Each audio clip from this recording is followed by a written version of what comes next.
Welcome back, everybody, to the Wasteland once more. Today we are focusing on one of the most famous drug dealers in New Mexico, Mr. Walter White himself. To get it out of the way, I have not seen Breaking Bad at all, just the funny clips and memes on the internet, so I will not get any of the references in the comments if you put any there. I will also get many things wrong when pretending to be the Bald Menace himself, so take that with what you will. Thank you at the Evolution Gamer 5106 for this challenge idea, username on screen now. Still waiting on the email from that comment I sent you a while ago. A couple of rules that they have put ahead of me.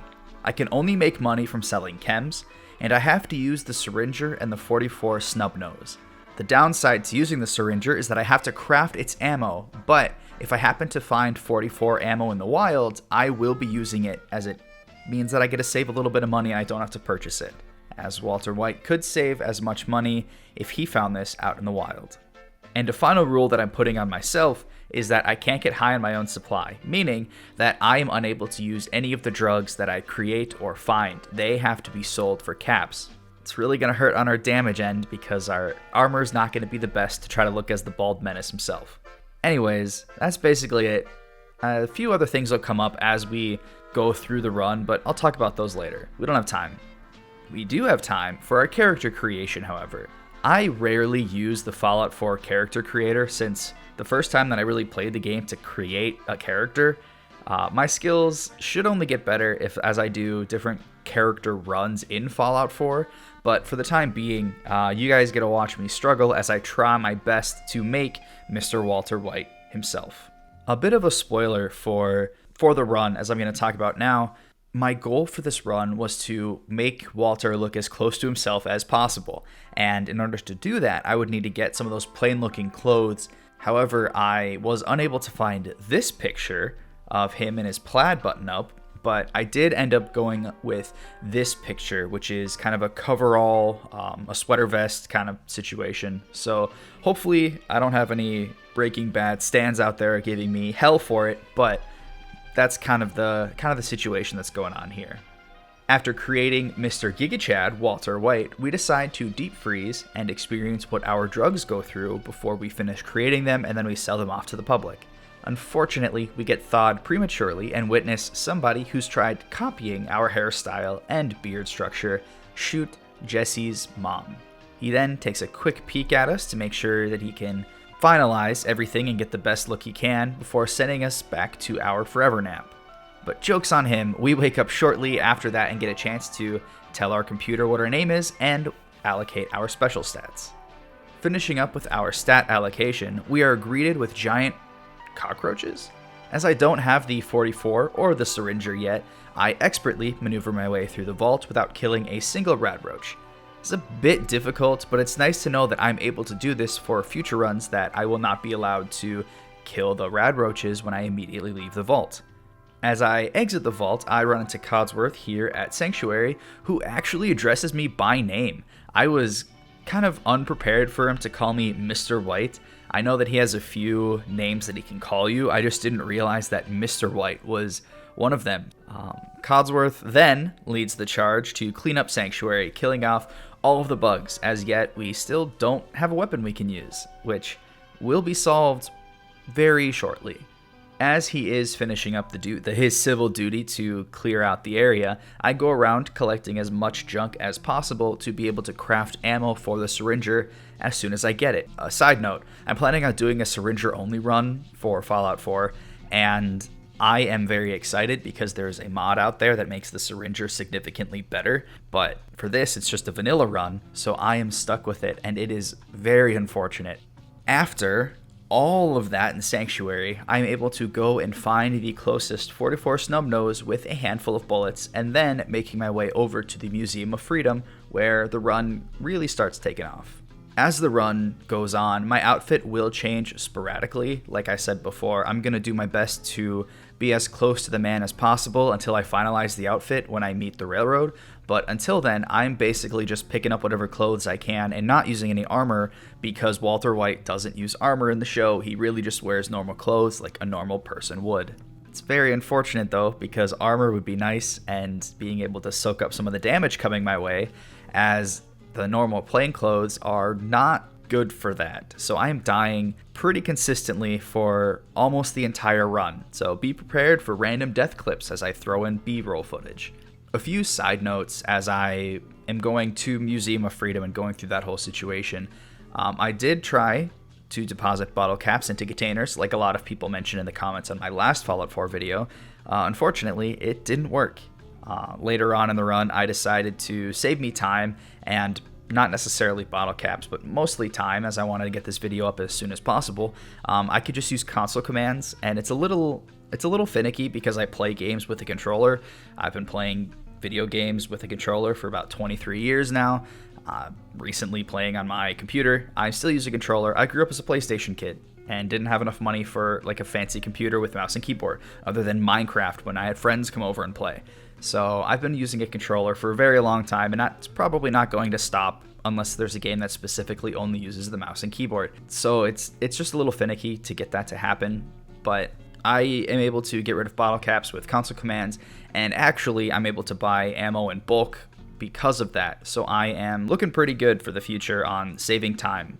Finally, as I exit dungeons, finish quests, there are going to be points in this game where I'm going back to a settlement to use workbenches, deposit all of my junk, going to shops, buying ammo, buying things that I need, crafting ammo for the syringer, etc., etc. I'm not going to mention every time I do that, as it would be a lot of time. It would be a lot of time used in the video, and it would just be like, I do this, I go there, I finish this up, I go there. And I don't really want to do that. I don't want to take up your time. So just imagine every time I finish a quest or I do a load of dungeon hunting, I go back to the Red Rocket to deposit all of my junk, to be able to build up ammo, to be able to cook food, and then go back out into the world. So this is just kind of the disclaimer that I do it a lot and I don't want to bring it up every time. All set? Perfect. With that out of the way, we approach the Museum of Freedom, finding Preston, and watching him as he disintegrates a raider in front of us. Thankfully, I don't need to continue this quest yet, which means I don't need to go into the museum, as I am woefully unprepared for the outcome after I leave the museum. For those of you that know, awesome. For those of you that don't know, we'll get to that in just a minute here. As I skip past the museum and continue up the road to find a dispute happening between a group of drug trader raiders and Trudy. Here is where I would normally side with Wolfgang and kill Trudy without a second thought. However, in my very limited research, I saw that Trudy sells 44 ammo, so I did my best to stay on her good side and to dissolve the situation as peacefully as possible. It's nice because I have 2 vendors here, sometimes 3 if Trash Can Carla comes through, and it gives me more chances to sell my drugs and get as many caps as possible. It was also before I decided that I would be using console commands to get a mass amount of ammo for my caps in just a few short seconds, so I guess I could have sided with Wolfgang and killed Trudy, but hindsight's 2020, I'll know for the future. After this interaction, I made it to Diamond City and went straight to Dr. Sun. Again, in my research, he always sells the syringer rifle, and I was able to scrape together enough caps and drugs in order to afford it, which is perfect. At this point in the game, we're all set up with our weapon. We have our 44 and we have our syringer, and we have our ever-changing revolving door of armor. We're basically all set until we get to the railroad and get our final piece of armor, but that is not for a while. Now we have to talk about our healing. Healing is going to be very important. Normally I stick with rad free healing options. I don't really have a choice in this one because we just need to heal as much as possible. So we need healing items, we need our healing perks, perks that rely on reducing damage and healing up, mainly because, again, our armor sucks. But speaking of healing and perks, it's not actually related, just a segue because I'm bad at them. I made it back to the Museum of Freedom and got to the Deathclaw part after clearing out the interior. I had about 6 rounds in my revolver and a handful of syringes, and I was able to take down the Deathclaw. It's basically thanks to my wits, my strategies, this impenetrable building that I found, and a friend that has a laser pistol, or musket. I don't know, just some weird space age technology that I'm not super familiar with. The run took me in total about 19 and a half hours, and I felt each and every one of those slow minutes. I recommend this run for people to try and to attempt, but it takes a very long time, so if you do plan on doing that, be prepared. But there's no use in complaining now about how long it took, as we have the fun Nick Valentine quest to do. Talking to Ellie, and she gave me directions to find the old Dick. I decided that I need to pay him off to look the other way if he ever hears of our operations in selling drugs in Diamond City, and on my way to save him, I go. As I'm out and about, I get called out by the Brotherhood of Steel. Naturally, I went to see what kind of items they had for me, but unfortunately, I had to help them with their junkie problem first. All these ghouls running in, coming up and attacking them, I was basically useless as I still didn't have a whole lot of ammo, so I was either meleeing them or just letting them do all the dirty work and seeing what they had. After we finished all the ghouls section, I decided to help open up their supply chain by going with their leader and clearing out their storehouse. Oddly enough, there was a rocket in there, and it did go off. It also melted all the robots that were in there, but left the leader alone, even though he didn't have a helmet on and his face is just fine. If I was going to look more into this, I would say that he's probably not human, but I don't have the time or the energy for it, so we're just going to skip right past it. It was at this point in the challenge where I decided that the time it would take to consistently wait to refresh vendors' stocks and have the chance to get a handful of bullets for my pistol would increase the length of the challenge arbitrarily. The length of the challenge should only be how long it takes me to actually complete it, not necessarily to wait for Fallout 4's vendor refresh system. So this is the point where I decided to use the console commands to get my ammo. I would still buy them from the shop to make sure that I got the price correct, but then I would do math on my computer or my phone or my high school calculator to find out how many bullets I could get for how many caps. Go into console, give myself bullets, erase my caps, and I did this going forward. There are perks that give you a reduced cost in your vendor prices, and when I got those perks, I made sure to buy it from the shop, to buy the 44 bullets from the shop before I did this, to make sure that I was getting the cost still correct and not overpaying or underpaying. As a reminder, I did not use this for the syringer, again because I have to craft syringer ammo and I can't just buy it. I'm not going to spawn random bits of junk out from the ether and try to figure out how much it's going to cost, so I only did the console command for the 44 bullets. I went through and did the Diamond City Blues quest, and the amount of times that I've beaten Fallout 4, I've never actually completed this quest, and this is a drug dealing quest, so it was right up the alley with good old Walter White here. And this is the first time I actually did the Diamond City Blues quest. However, the downside is that there's a drug deal going on that you have to go and stop. I tried doing it peacefully a couple of times. I was unable to, so I basically had to shoot my way out of it. And at this point, I am still walking around with the flashing neon sign that says bullets are my weakness, and I died so many times. Thankfully, I had a good run where after I got rid of all of the people who were guarding the drugs, I was able to appropriate them and give them back to the rightful owners, Diamond City vendors.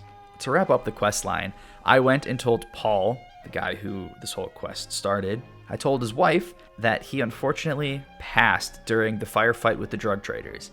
I'm not going to tell her that I was the one who probably put that finishing bullet in his skull, but she wasn't there, so she doesn't need to know that. As I was exploring the Commonwealth, I found my way into a school and thought to myself, what a wonderful place to find some long-lasting clients. However, I didn't realize that it was inhabited by people already using, and they aren't buying from me, which is punishable by death in the laws of Walter White. The worst part of it all is how damage resistant I am not. After clearing out the school and realizing that there is still a drug operation going on, I decided to pay them a little visit with the information I got from the goons at the drug trade. As I opened up the doors, I was met with a handful of losers using a hazmat suit trying to protect themselves from their own creations. You know what I always say, if it doesn't burn your skin, it isn't pure enough. I did take one of their suits for the glowing sea portion of this run, however.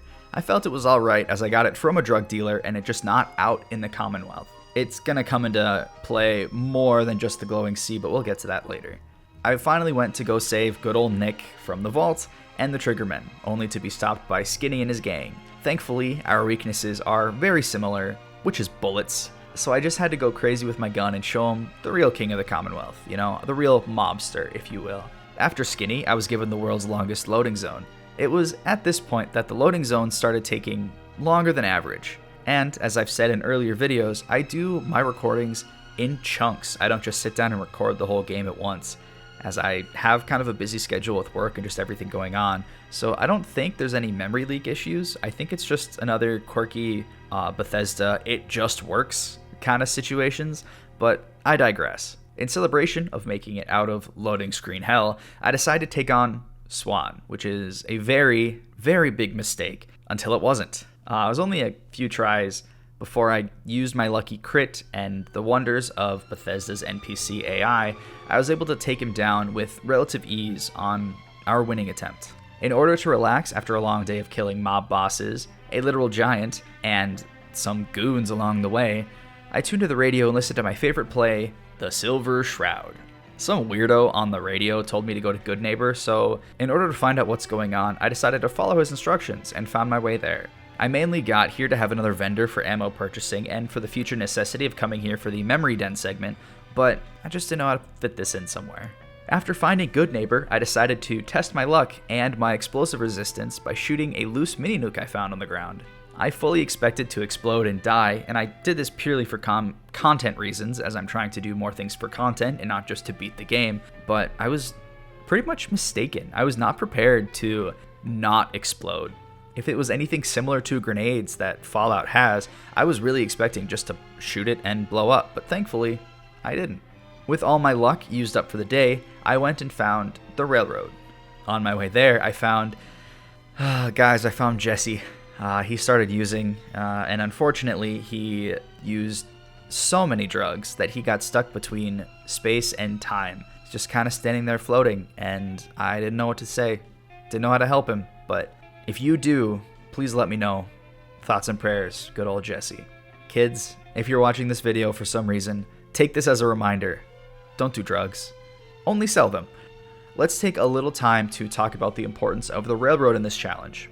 As I've said before, I'm forcing myself to use clothes, as Walter White would in everyday manner, and there's not really any armor that I can think of that he would have in the Breaking Bad TV show. Meaning, what I have currently is a fedora, a casual outfit, and glasses. The amount of armor it provides doesn't exist.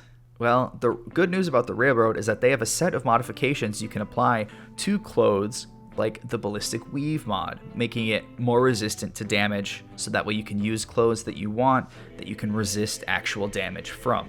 Unfortunately, I tried to do some of their quests to get that to pop up. It didn't work. I joined the railroad, did their quests, thought I hit the requirements, looked up a lot of information to try and make sure I hit it, saw that I did. It never procced. I don't know what happened. It just sucked. Thankfully, as I did a quest for Pam, I was given a combat sweater vest, which is the only bit of armor that I'm going to be getting in this game. It's basically a normal sweater vest and pants, except it gives me a little bit of damage reduction, which is extremely necessary. This is also why I died a whole lot, because the armor that I got, the armor that I thought I was going to get, they're two different things, so my armor was still not good. With my position solidified in the railroad as the professor, I went back to Nick and finally did his interview after just a couple of days with him waiting for me in Diamond City. With the information provided, Nick decided that we should go to Kellogg's house and see what we can find. Thankfully, on my first trip to Diamond City, I already appropriated the key from the mayor. Skipping past the dog meat tracking sequence, as that is another time sink that's unnecessary, I went to Fort Hagen. Skipping past all of the synths, and I get up to Mr. Cereal himself. I still don't like that you can't peacefully talk him down, but I understand why, because he's not just going to willingly give you a chunk of his brain. I wish that there were more non-combat ways to get rid of big bad enemies in Fallout 4, but I digress. Usually, when I'm in this situation, I just hit him with my strongest weapon. At this time, that strongest weapon is a revolver, which is not the strongest. I was hoping for an explosive of some kind. On the plus side, Kellogg has the same revolver, just a different modification, which is really good, because after I dome him, pick out parts of his brain, and go back to Nick, I'm able to modify his weapon and get a legendary variant of the 44 Snubnose. Reporting back to Nick about the death of his favorite cereal mascot, he decided that we need to go to the Memory Den with Goodneighbor and talk to the doctor. Along with that comes everybody's favorite part of Fallout 4 that I skip, always the Memory Den. After the Memory Den, I was told that I need to go find Virgil in the Glowing Sea and ask him how to get into the Institute. Well, I'm off to that irradiated wasteland, which I'm not looking forward to because it's full of strong, mutated monsters. But we gotta do what we gotta do. This is one of the instances where the hazmat suit came in handy. I didn't have a lot of armor to begin with, so the positives and the negatives between the hazmat suit and the combat sweater vest, there's not a whole lot of differences. So I pop on the hazmat suit so I take less radiation damage and do my best to go towards Virgil in his cave. On my way there, a Deathclaw soft-locked me. Again, I say it before, I'll say it again, Mr. Todd Howard himself. It just works. If he could explain why this game hates me, I would love it, but he won't because Starfield is his new baby. Whatever, we're gonna restart and we're gonna try again. Thankfully, I make it into Virgil's cave this time without too many issues. Talking to him for a little bit, he tells me to go find a Courser in Green Tech Genetics so that I can pull out its brain chip and analyze it similar to what we did with Kellogg. Well, we make it to Green Tech Genetics, we kill the Courser, and we do pull out that chip, but instead of going back to the memory den, we go back to the railroad. So we get to go through the slowest Tinker Tom scene ever. And this is why speedrunners kill the railroad, because it just takes way too long with this Tinker Tom section. In order to fix that, we are going to just stop it in post, and perfect. We are now in the Institute, and we get to go talk to my child, Father. After the meeting with Father, he wants me to go around and meet with the heads of the different departments of the Institute. Like I said before, I'm siding with the Institute this run. He then wants me to go on a quest to prove my loyalty to the Institute. It's a weird boat castle thing where Runaway Synth is, and I complete it with no issues whatsoever. Nope. Not a single one. With that successful mission out of the way, I was adopted into the Institute as Father's right-hand father. It's complicated, okay? I don't need to explain to you our family dynamic. Now that the ranks are decided, I'm told to go to Bunker Hill and retrieve a couple of more Runaway Synths. Thankfully, since I was friendly with both the Institute and the Railroad, I was able to get through this quest quite easily. That didn't stop me from going back and cleaning up the stragglers for what XP they could give me, however, but it's just nice to know that I didn't have to shoot my way through this place. After the battle, I struggled to get to the top of the CIT ruins as the inside is a maze and I'll never understand it, and I went to go talk to Shauner. Get it? It's Sean and Father. I need to stop. I need to go home. I need to go to bed. He tells me he wants me to join his director's meeting to discuss the future of the Institute. The worst part of this meeting is the fact that I can't spam through the dialogue and make it faster. Thankfully, I could get up and move around so I could at least kind of entertain my monkey brain for not sitting around for too long. Only a handful of quests at this point, so let's breeze past it as this video is getting a little bit longer and we don't want it to be later than it already is. I'm off to Mass Fusion to pick up the beryllium agitator to power the Institute for many years to come. Couple of big hurdles for this section. For the units in power armor, the most ideal way of getting rid of them is shooting them from behind and destroying their power core so they're forced to exit their suits. This only works on occasion. Depending on who they are targeting, me or Allie, side note, Allie decides to come with and it's the only real companion that I have. She's only really there to take bullets because she didn't do a whole lot except for one section, but we'll deal with that later. And you know how I said we'll deal with it later, which means we'll deal with it right now. After getting through the Brotherhood soldiers, we get to the core where the hazmat suit is important again, as we are going to be taking a lot of radiation damage. After grabbing the forbidden Gogurt tube, 3 robots become hostile, a sentry bot and 2 assaultrons. The sentry bot is not too difficult to deal with as he's very big and I can just kind of hide in some rooms and get some passive healing in as we're pelting him with bullets, while the assaultrons are an issue. They are small and fast, and as a reminder, I have the armor score of a small child with polio. One shot, and I die. That's where Allie comes in. Fallout 4 is kind of a quirky game where essential NPCs are unable to die. I mean, them and children, but unfortunately, being a child at heart doesn't matter to them. I went back into the room with the beryllium agitator while Allie decides to fight the killer robots. I do this for about a minute or two before I decided to come in and start shooting and hopefully kill them before I died, which was successful.